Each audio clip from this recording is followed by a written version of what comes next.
Meskipun peringatan detik-detik proklamasi 17 Agustus tahun 2020 dilaksanakan dengan cara sederhana, pemerintah Kota Banjarmasin mengimbau seluruh lapisan warga untuk tetap memasang bendera, umbul-umbul, serta dekorasi, dan turut serta melaksanakan dengan khidmat yaitu berdiri selawas 3 menit, wayah peringatan detik-detik proklamasi tanggal 17 Agustus nanti.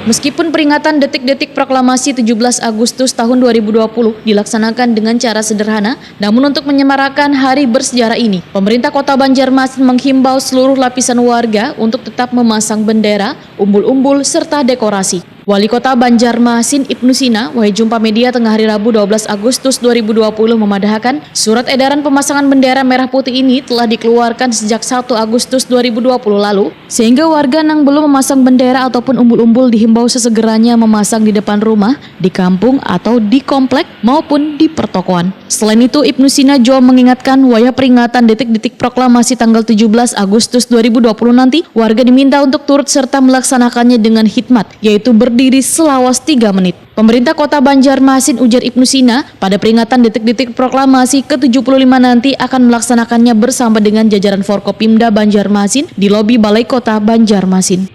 Ya, itu sesuai dengan surat edaran yang sudah disampaikan. Kami sampaikan juga melalui camat, lurah, dan RT RW agar masyarakat mengibarkan bendera merah putih di tempatnya masing-masing bersama juga umbul-umbul untuk memeriahkan suasana 17 Agustus. Pemerintah menyediakan, Pak? Oh tidak, itu hanya dilaksanakan oleh masing-masing instansi, kemudian juga masyarakat. Ya, kan harga bendera berapa aja kan?